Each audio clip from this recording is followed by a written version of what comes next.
Hola a todos y a todas, como ya me presentaron, mi nombre es Víctor Escobar Geria y esta tarde vamos a dar un vistazo un poco a todo lo que es ciencia de datos o data science, un poco viendo la aplicación que puede tener esto en la vida diaria o la vida de proceso o de la empresa.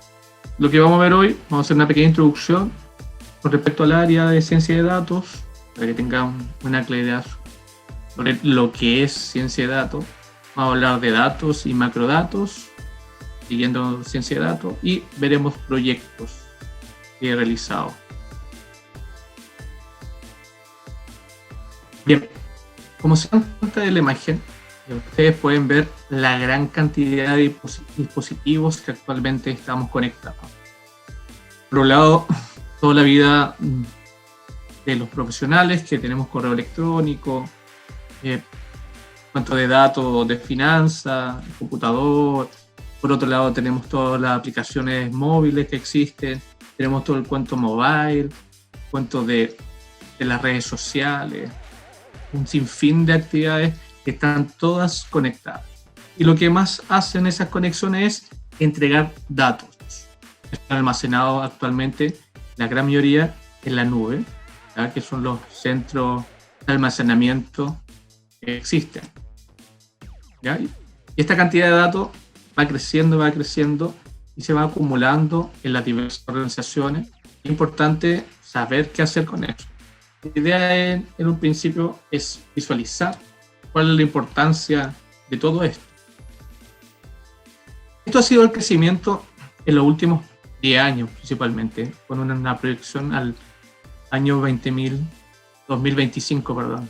Ya, si se dan cuenta, hay un indicador que dice que para el año 2025 tendremos más de 175 zettabytes de datos. O sea, es un dato sumamente importante. O sea, sabemos que va a ir subiendo y creciendo toda esta información que se mueve por millones de dispositivos conectados entre sí. Y por otro lado, también ha cambiado la evolución en términos de dónde almacenamos nuestra información, dónde almacenamos los datos, desde un punto de vista tanto del consumidor, de empresa.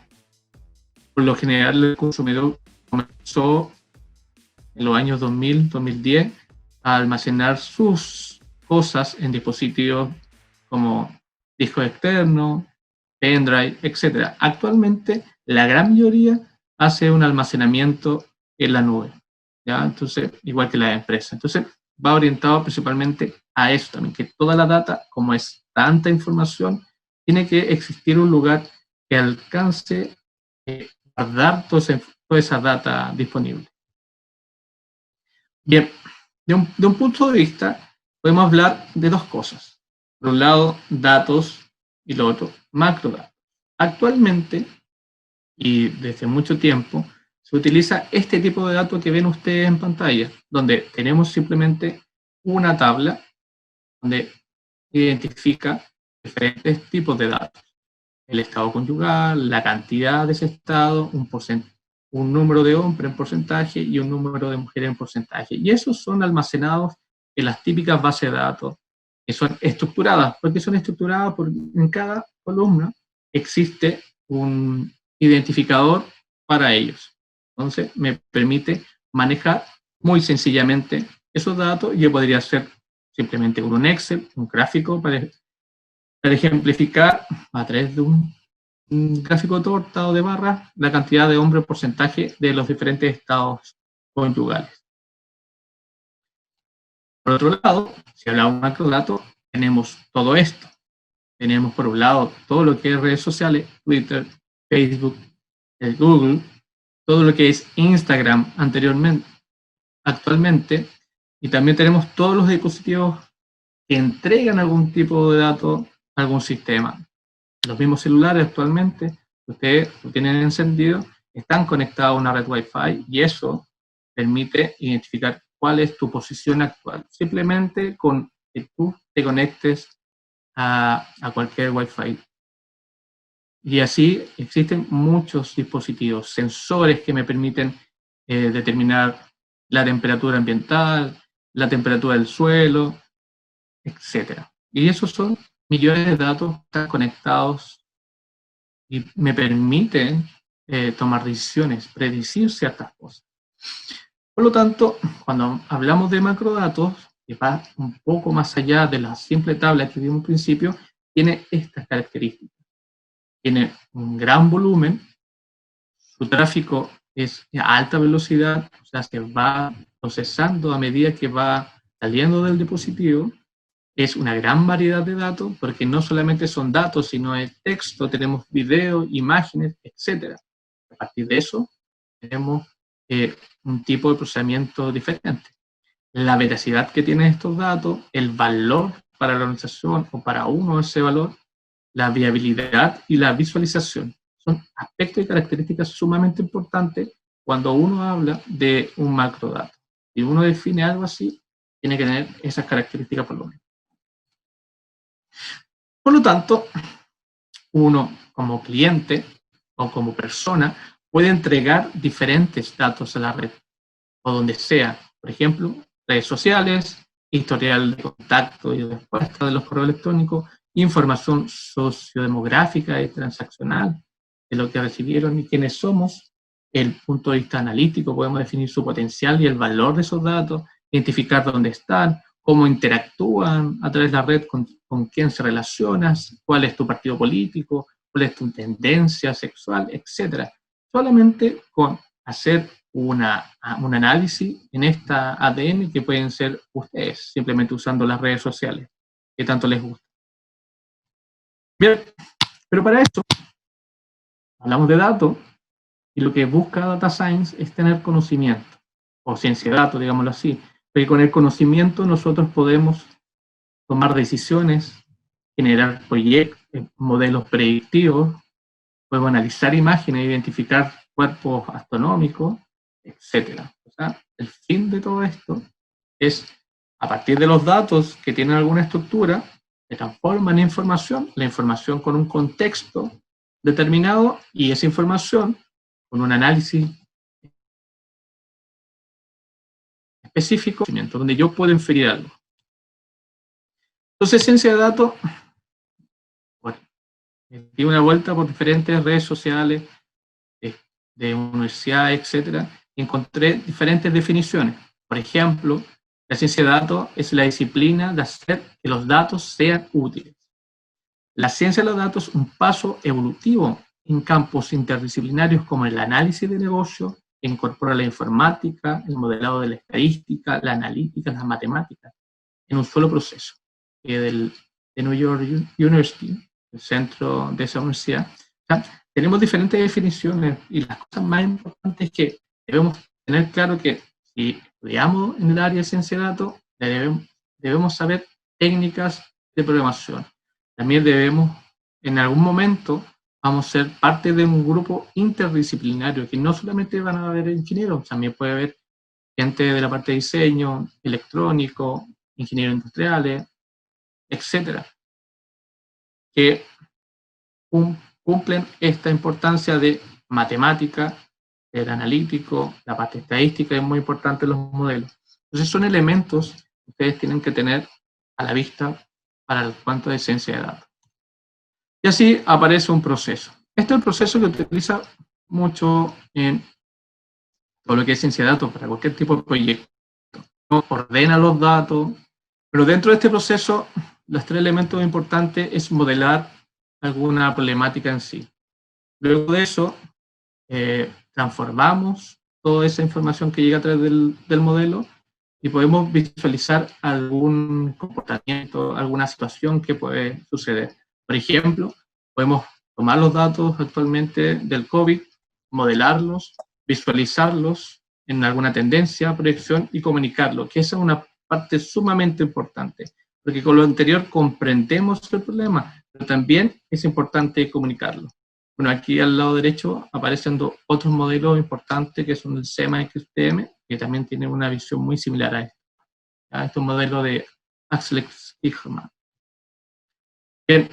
En nuestra universidad, la UTEM, nosotros definimos a nuestros científicos de datos como un profesional capaz de unificar estadísticas, análisis de datos, aprendizaje automático y sus métodos relacionados para comprender y analizar los fenómenos reales. O sea, todos esos elementos, estadística, saber lo que es el negocio, programar, analizar claramente la situación, nos va a permitir ser unos científicos de datos, que actualmente hay muy poco con un título de científico de datos. Como la primera universidad a nivel Chile que tiene la carrera de Ingeniería Civil en Ciencia de Datos. Pero esto comenzó hace mucho tiempo, cerca de 1642, con la máquina aritmética de Pascal. Y así ha tenido su desarrollo en el tiempo, hasta llegar a lo que actualmente se conoce como las redes neuronales. Digamos, pasando un poco también con el juego de ajedrez, calculadora autónoma, Mark I, Mark II, etc. Entonces, la idea es que con esta red neuronal o deep learning también han generado un montón de aplicaciones predictivas, descriptivas, relacionadas a la inteligencia artificial, que ha permitido emular ciertos comportamientos para la toma de decisiones. Por lo tanto, aparecen tres grandes áreas dentro de lo que es ciencia de datos, data science. Una está relacionada con business intelligence o inteligencia de negocio, donde se analizan los datos y simplemente se hace es saber qué está sucediendo, el cómo y el por qué. Y se realizan reportes de dashboard, que son simplemente un panel estadístico con diferentes situaciones. Ahí, como ven, el lado izquierdo, todas las herramientas que me permiten usarlo para esa área de inteligencia de negocio. ClipView, SPSS, Ventajo, W, SAP Business Objects, principalmente. Y por otro lado, tenemos las otras dos áreas, que está orientado principalmente a hacer analítica de datos y hacer aprendizaje autónomo. ¿Ya? Y ahí aparece todo el cuento de los aprendizajes autónomos de Deep Learning, Machine Learning, que simplemente es generar modelos estadísticos que te permiten predecir ciertas situaciones. Y ahí existen algunas herramientas, siendo la más importante de todas estas, el lenguaje Python, un lenguaje funcional, R, que es un lenguaje estadístico, que son las que más se utilizan actualmente en todo lo que es ciencia de datos, para hacer cualquier tipo de desarrollo de problemas, principalmente. Son muy detenidas. Bueno, los otros se acoplan un poco a estos lenguajes. Bien, desde el punto de vista del lenguaje supervisado, ¿uno qué hace? Uno tiene un elemento desconocido y va viendo elementos similares y desconocidos, y poco similares entre sí, para generar algún elemento característico entre ellos o igualar al desconocido de un principio. ¿Ya? Voy haciendo pruebas y tests con la cantidad de datos y puedo agrupar dependiendo de los rasgos, las características que pueden existir. ¿Ya? Siempre existe un modelo matemático extra y un conjunto de datos para hacer las pruebas y después para hacer ya más útil ese modelo. Luego tenemos el aprendizaje no supervisado, que simplemente se entran los datos a una propuesta de modelo y por sí mismo va generando los resultados, haciendo predicciones cada vez y va aprendiendo del tema en sí. El aprendizaje por refuerzo principalmente es como el laberinto del ratón y el queso. Entonces, uno le va enseñando que existe una recompensa al sistema y el sistema, a medida que va alcanzando de mejor manera esa recompensa, va aprendiendo cada vez mejor lo que debe hacer, ¿no? Y finalmente, Deep Learning, o el aprendizaje profundo, existe una acción, que es que yo tomo alguno de los modelos anteriores, aprendizaje supervisado, como refuerzo, los junto y puedo generar un aprendizaje sobre el aprendizaje.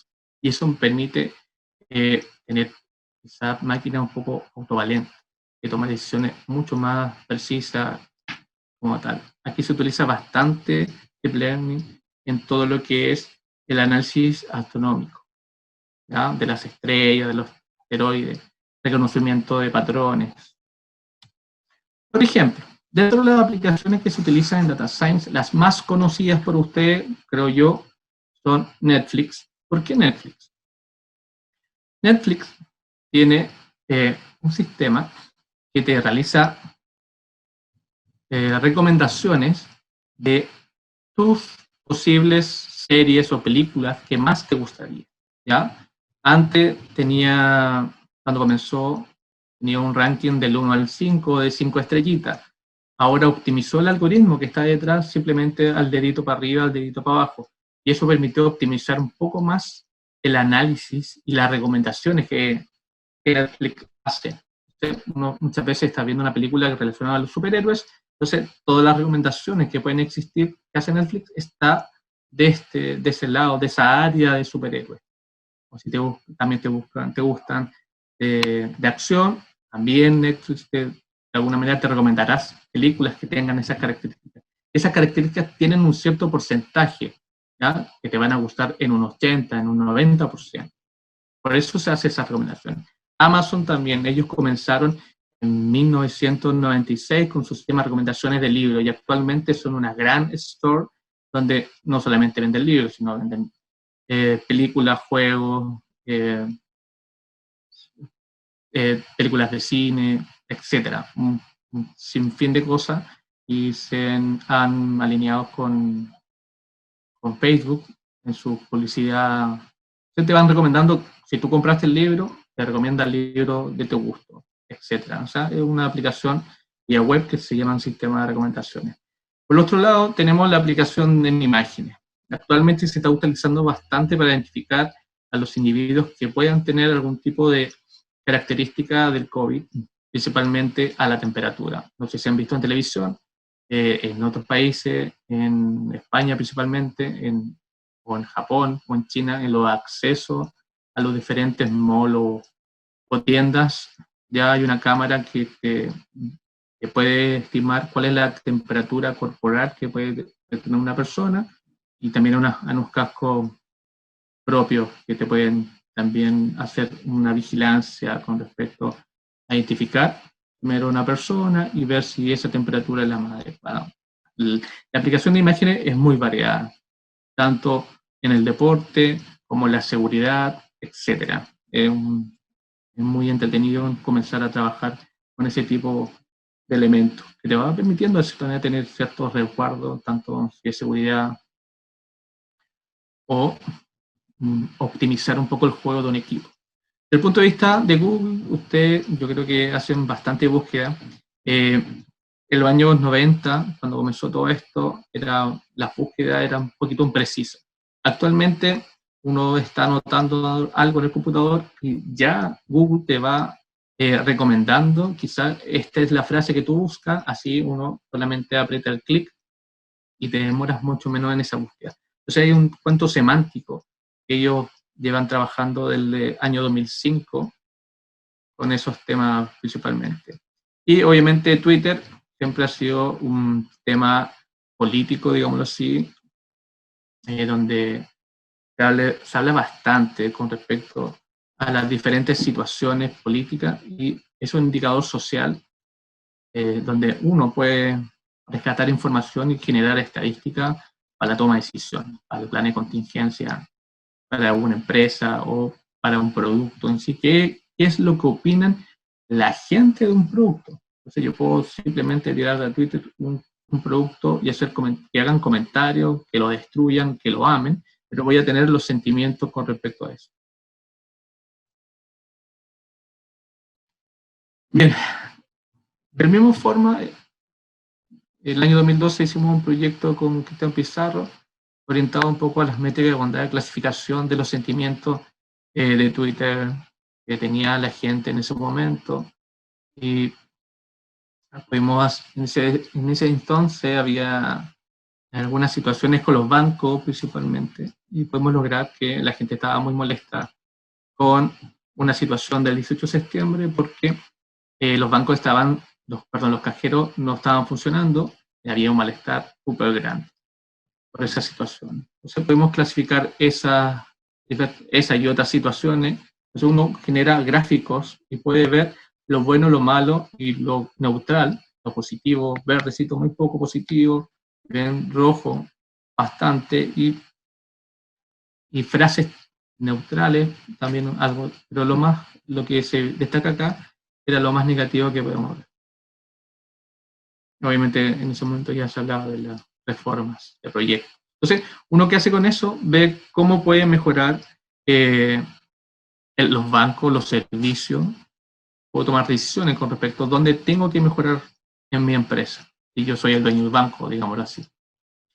Bueno, también hicimos el año 2017 una planta tutera, ya hablando un poco de Internet de las Cosas, que también es un tema importante dentro de lo que es Data Science, el manejo de elementos simplemente cuando estos elementos se comunican contigo. En este caso, con ProteiLab hicimos un prototipo que también estaba linkeado a Twitter, donde esta planta tenía sensores de luz, agua y de luminosidad, y se almacenaban y se mandaba esa información indicando al dueño que, o si hay planta, dice: hola dueño o el usuario, estoy a gusto, necesitaré agua dentro de 9 horas más. O sea, se daba información al usuario, al dueño de esa planta, de lo que pasaba en sí. ¿Cuál es la idea? Que tenemos datos que van procesando, dependiendo obviamente del tipo de planta, necesitará más luz, menos luz, más agua. Entonces, hay una acción, en este caso, que hace el usuario. Pero también es importante generar automatización de elementos. En otro trabajo que hicimos con María José Leilay y con Sergio Barca, como autor de este trabajo, sino un prototipo de un sistema autónomo, que simplemente había un invernadero vertical, como la foto de la derecha, donde se tenía datos de imagen, o sea, datos de humedad, de temperatura ambiental, humedad del suelo, de contacto, y cada 30 minutos se revisaba automáticamente la situación de diferentes plantas. Y a partir de las diferentes situaciones de cada planta, se analizaban los datos, se veía cuál era la decisión más adecuada dependiendo del tipo de planta, y se ejecutaba una acción. Y la ejecución era, se hacía un regadío automático con respecto a las necesidades que pudiese tener. Y ahí se utilizan diferentes tipos de nodos de riego, montaje de invernadero, y aquí esto no lo hace solamente un ingeniero en ciencia de datos o civil, sino hay un trabajo multidisciplinario donde existe gente de electrónica que nos ayudó en el trabajo en cuanto a las placas. Hay un diseñador industrial que se preocupó del invernadero, cuál era la estructura de las macetas más adecuadas, y también para recubrir ciertas placas que son importantes. Entonces, siempre es importante que tengan súper claro que van a trabajar con mucha gente de otra área, no solamente con ingenieros del área de informática, sino también con otros tipos industriales.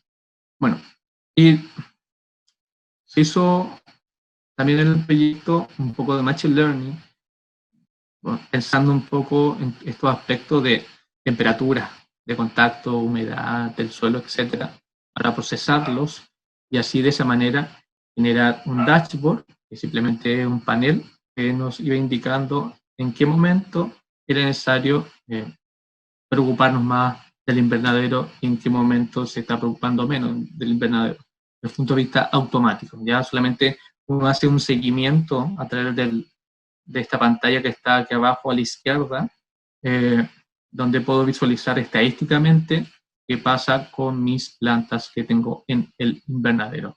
Y ahí hay un montón de lenguajes que se utilizan en Google AI, Colab, Pandas, que están orientados principalmente a, como dije, a lenguajes funcionales y herramientas que me permiten, de cierta manera, tener un control dentro de un sistema. Y por último, actualmente estamos trabajando en un sistema sensorizado de plantas de productores de vegetales real, en Copeumo, donde se está trabajando en todo lo que es un invernadero. Se está automatizando este invernadero. Estamos recibiendo mucha cantidad de datos. En la sexta región está en esta central donde estamos trabajando. Y de la misma forma se está automatizando. Entonces aquí ya pasamos de una planta que mandaba a Twitter a un sistema, un prototipo ya interno en Protect Lab de invernadero vertical, a un invernadero real. Obviamente hay un prototipo en la figura del centro, se ve lo que está montado en Protect Lab ante la pandemia, y en Copemo se instaló uno similar con todas las indicaciones necesarias, antenas, sensores de crecimiento, o sea, sensores de humedad ambientales, temperatura ambiente interna, externa, etc.